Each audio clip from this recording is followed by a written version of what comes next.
ராமேஸ்வரத்தில் 12ஆம் வகுப்பு மாணவி குத்தி கொலை செய்யப்பட்ட விவகாரத்தை கண்டித்து எதிர்க்கட்சித் தலைவர் எடப்பாடி பழனிசாமி எக்ஸ் தளத்தில் கண்டனத்தை பதிவு செய்துள்ளார்.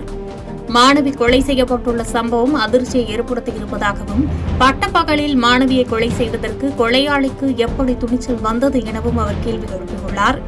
திமுக ஆட்சியில் பெண்கள் பாதுகாப்பு, சட்டம் ஒழுங்கு குழித்தோடு புதைக்கப்பட்டதாகவும் எடப்பாடி பழனிசாமி குற்றம் சாட்டியுள்ளார். இது தொடர்பாக கூடுதல் விவரங்களை சிறப்பு செய்தியாளர் சிவக்குமார் வழங்க கேட்கலாம்.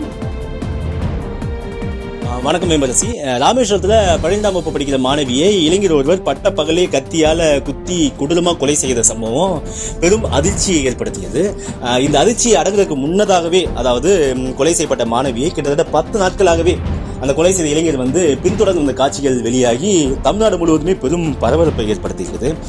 அதுவும் கடந்த வெள்ளிக்கிழமை மாணவி அந்த இளைஞர் பின்தொடர்ந்த காட்சிகள் வெளியாகிறது. இந்த பரபரப்பு அடங்குவதற்கு முன்னதாகவே கைது செய்யப்பட்ட குற்றவாளிக்கு உரிய தண்டனை பெற்று தராம மாணவியோட உடலை வாங்க மாட்டோம் அப்படின்னு சொல்லி அவங்களோட உறவினர்கள் மருத்துவமனையை முற்றுகையிட்டு காவல்துறையிட வாக்குவாதத்தில் ஈடுபட்ட காட்சிகளையும் நம்ம பார்த்து போட்டு தான் இருக்கோம்.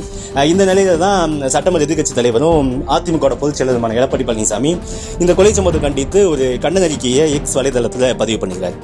அந்த பதிவில் பார்த்தோமே ஆனால், மாணவியை கொலை செய்த சம்பவம் பெரும் அதிர்ச்சி ஏற்படுத்தியது மட்டும் இல்லாமல், பட்ட பகல்ல அந்த மாணவி கொலை செய்ததுக்கு அந்த இளைஞருக்கு எப்படி துணிச்சல் வந்தது அப்படின்ற கேள்வியும் எழுப்பியிருக்காரு.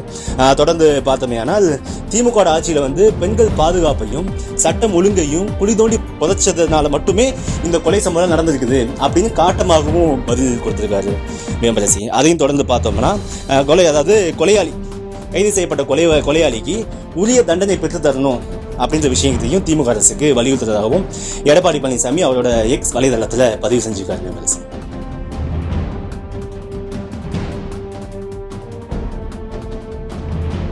செய்திகளை உடனுக்குடன் தெரிந்து கொள்ள கீழ்கண்ட கேபிள் மற்றும் டிடிஎச் நெட்வொர்க்குகளில் எம்நாடு செய்தி தொலைக்காட்சியை காணுங்கள்.